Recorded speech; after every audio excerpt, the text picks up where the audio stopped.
हरि ओम तत्सत्। लोकाभिरामं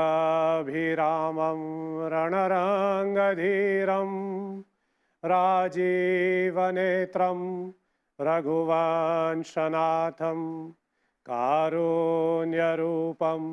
करुणाकरं त्वं श्रीरामचन्द्रं शरणं प्रपद्ये।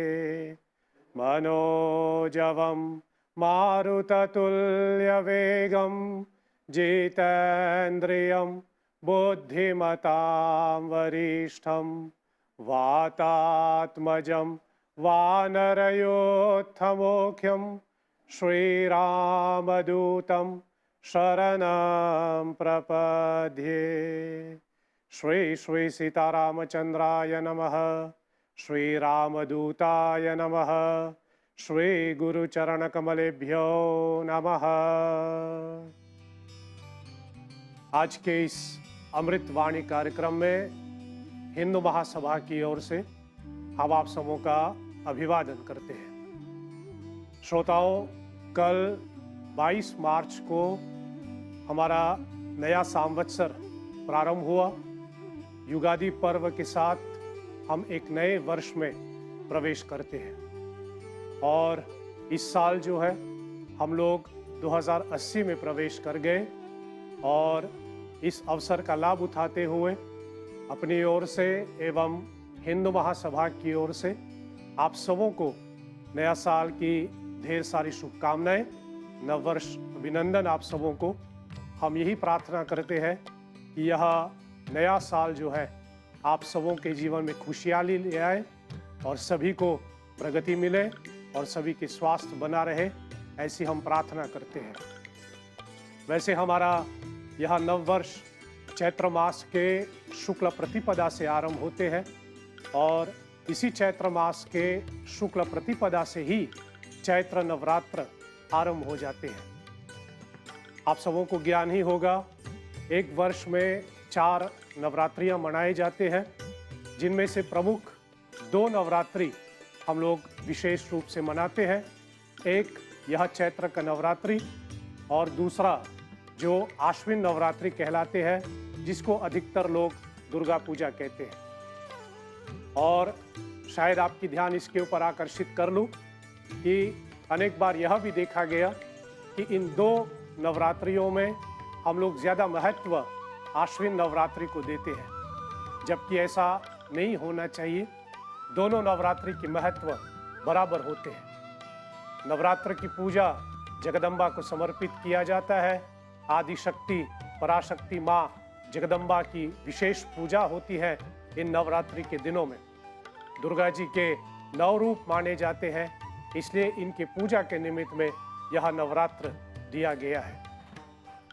और इसके साथ साथ परंपरा अनुसार यह भी है कि इस चैत्र नवरात्रि में या फिर जो आजकल की नवरात्रि चल रहे हैं, उसके नवमी तिथि को दुर्गा नवमी के साथ साथ मर्यादा पुरुषोत्तम भगवान श्री राम जी की हम लोग जयंती मनाते हैं, राम नवमी मनाते हैं।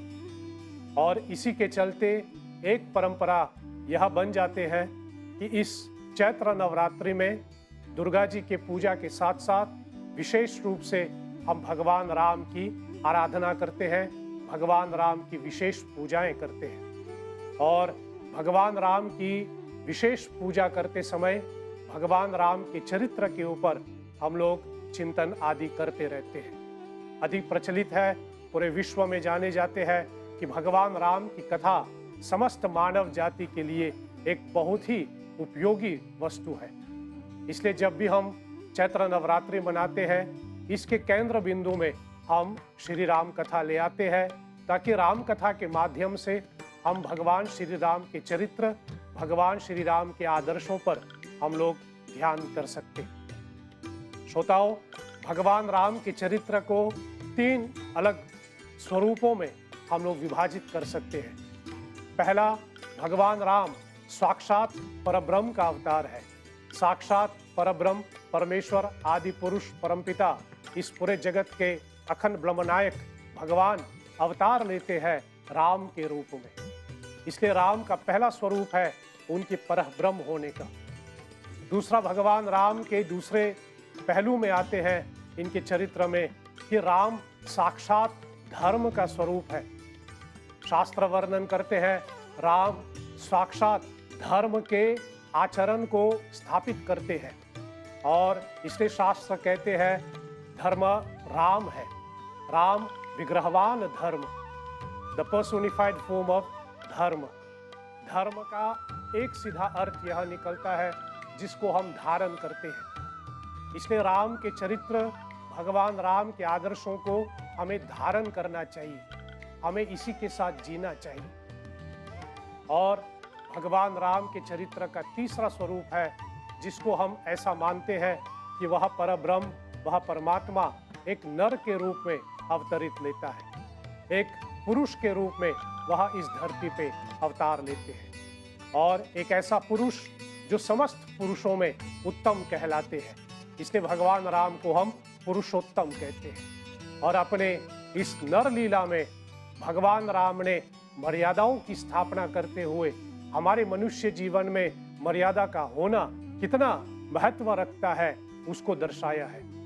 इसलिए पुरुषोत्तम राम के साथ मर्यादा शब्द लगा करके हम उनको मर्यादा पुरुषोत्तम कहलाते हैं। और आप सभी जानते हैं, मेरे से सहमत होंगे, यदि हमारे मानव जीवन में, हमारे मनुष्य जीवन में मर्यादा ना हो, मर्यादा जिसको हम लिमिटेशन कह सकते हैं, मर्यादा जिसको हम डिसिप्लिन कह सकते हैं, यदि हमारे जीवन में मर्यादा नहीं है तो फिर ऐसा माने कि हम में और पशुओं में क्या अंतर रह जाते हैं। इसलिए मनुष्य जीवन में मर्यादा का होना बहुत ही महत्व का है और मर्यादा का पालन करना, मर्यादा के आधार पे अपने जीवन लेके चलना, यही भगवान राम के चरित्र का सारभूत है।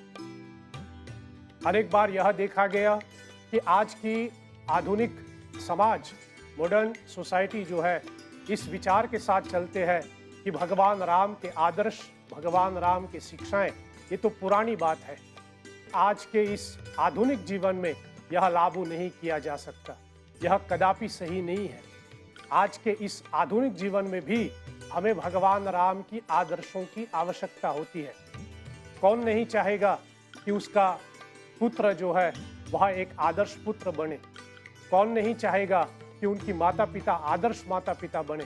कौन नहीं चाहेगा कि उसकी पति आदर्श पति बने?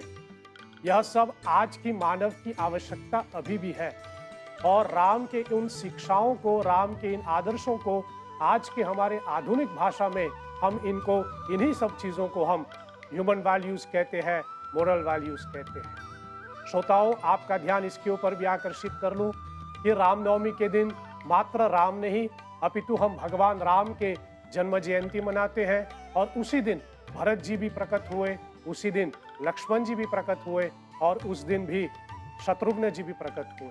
कहने का अभिप्राय मेरा यह है कि रामनवमी केवल राम के प्राकृत दिवस नहीं अपितु राम और इनके 3 भाइयों के प्राकृत दिवस है। इसलिए हमें चारों पुत्रों की, चारों कुमारों की जयंती मनाना चाहिए। और इससे भी ऊपर शायद हम ऐसा जोर दें कि राम के चरित्र, राम की गाथा ये आज यदि घर घर तक पहुंचे हैं, हर एक व्यक्ति राम की गाथा से परिचित है, इसका बहुत अधिक श्रेय जाता है परम पूज्यपाद गोस्वामी तुलसीदास जी द्वारा रचित श्री रामचरितमानस। श्री रामचरितमानस, जिसको हम अपनी बोली भाषा में रामायण कहते हैं, इनके आधार पे हम श्री राम की कथा समझते हैं, श्री राम की कथा गाते हैं और श्री राम की कथा में आनंद लेते हैं। और श्रोताओं, यह भी आपको स्मरण करा के चलो कि रामनवमी के दिन ही परम पूज्यपाद गोस्वामी तुलसीदास जी ने रामचरितमानस लिखना आरंभ कर देते हैं। इसलिए रामनवमी के दिन हमें रामचरितमानस जयंती भी मनाना चाहिए। सो इस चैत्र नवरात्रि में आप राम की गाथा सुनिए, राम की पूजा करें, भगवान राम की कृपा सभी के ऊपर बना रहे, ऐसी मैं प्रार्थना करता हूँ। आज के कार्यक्रम को यही विराम देता हूँ। आपकी ध्यान के लिए कोटि धन्यवाद। ओम सत्यम शिवम सुंदरम, ओम शांति ही शांति ही शांति। ओम श्री सीतारामचंद्रार्पणमस्तु। साधुवाद। जय श्री हरि।